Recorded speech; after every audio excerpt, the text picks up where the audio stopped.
welcome back to another video. Today we're going to be doing the Testhands for the dual avatar deck that I recently profiled. So I do hope you guys are enjoying this, of course, because if you do, definitely consider dropping a like, share, comment and subscribe, and also hit that bell notification. It really does matter. However, let's not waste any more time and just get on with this.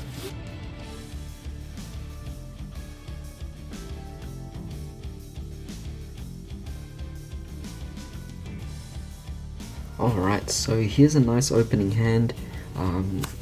This is quite spell heavy, I'd say, or quite spell trap heavy, but to be honest, that kind of is expected because, I mean, what else are you supposed to get? I mean, we barely play any monsters anyway, so with that being said, let's go for the Foolish, allowing us to ditch off something because we have Compact over here and we also have a Trap Trick. Definitely very powerful because we could potentially activate 2 Compacts if we wanted to. Of course, not on the same turn, but even so. I'm going to ditch off Ascendance because I think that's a really powerful card we have here. But at the same time, I mean, we do have this here, which is already amazing. We could just go for the Coco and normal summon it, obviously, to add a trap card. Unfortunately, we couldn't actually add our Yuhi, or well, at least we can't activate a spell card, but I guess it's no big deal. I mean, you pick your battles, whatever you get, you try to work the best out of it, and in this case, we're going to look for a nice trap card. I think Dual Avatar Return is nice for the fact that we already have Ascendant in the graveyard, but the Return gives us the full sets of all the trap cards we actually need. Return can at least bring back the Coco as well, definitely making it nice, of course, but that's essentially what you have. You know, you have all of these over here, but you just shuffle this up and then you set 4, and that's pretty much what you do. It's a really nice deck to just sit on, of course, and wait for what your opponent might do. So forgive me if this deck might be a little bit underwhelming in terms of what it puts out, but that's just how the deck works. It doesn't mean it's weaker of any sort. It is definitely still a very powerful deck, and it could still do quite a few amazing things.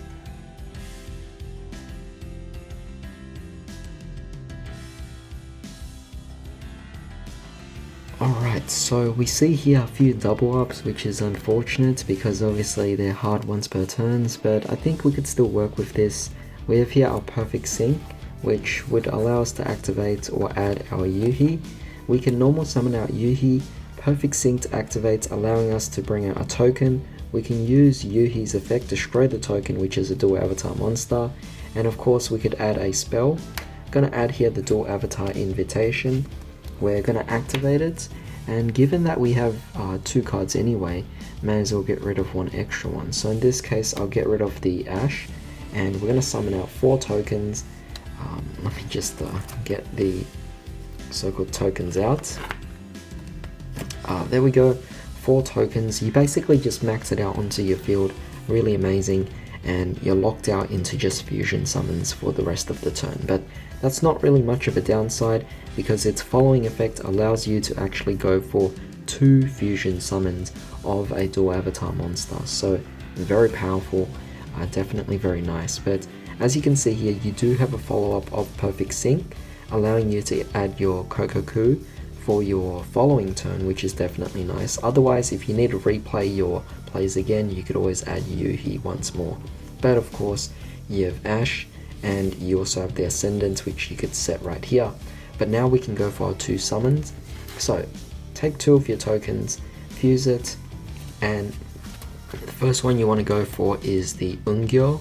The Yugioh actually responds if one of your fusion monsters would be destroyed by a card effect, which is definitely very nice, as opposed to you going for your yugioh, which is more so an offensive card that responds on summon to target one of your opponent's attacking monsters. So it's best to go for this in turn 2.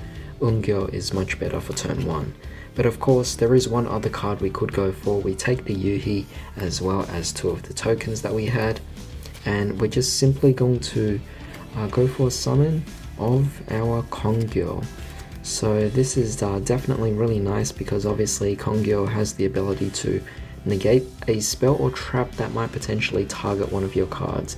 So that's really great here. And of course, keep in mind, we have the Ascendant. So if we go into the Armored Yugioh, during our opponent's turn, directly into your Armored Yugioh, that's just really good to respond as a response to that. So yeah, it's definitely a fantastic play. We still have the Ash Blossom in the hand. So yeah, I definitely like this whole setup.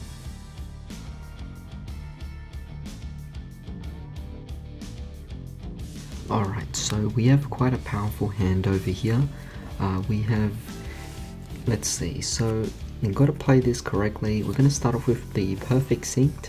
This will allow us to add our Yuhi. We're going to normal summon that out.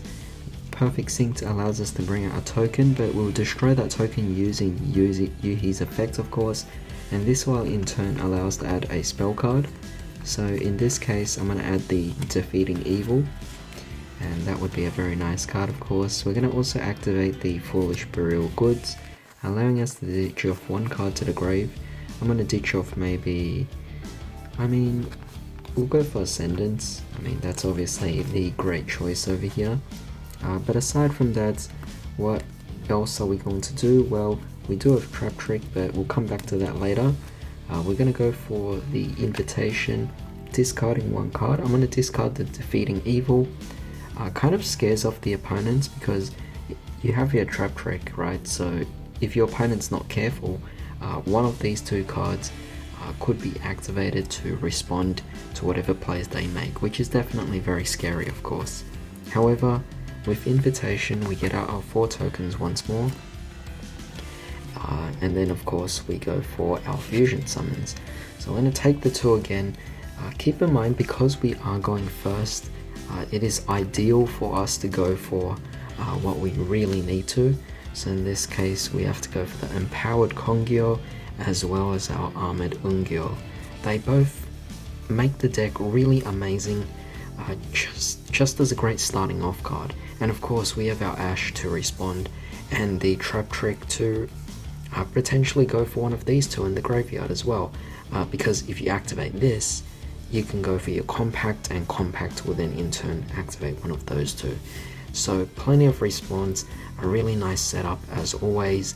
As you can see, this deck definitely does quite a great deal of things out there.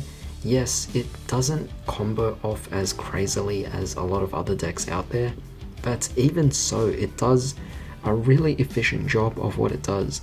You can see that based off the deck profile that you might have seen yesterday, I was playing 3 copies of almost everything, and by maxing out at 3 copies, it really helped bring this deck to a really efficient level, which is something that I'm quite pleased about. So I honestly would like to do a bit of more testing to actually adjust the deck a bit, but with this right now, it's already in a really good position, so I'm probably going to be keeping this particular build for a very long time. And honestly, it just feels like this deck might be missing 1 or 2 additional support, maybe in the form of fusions. So if we can get like a bigger fusion monster later down the line, that would be quite fantastic. However, I don't really have any other complaints about this particular deck, but I will be making some Testhands going second in a second video, so do look forward to that one. However, with that being said, thanks for joining me today. I hope you all have a wonderful day. I'll see you all next time.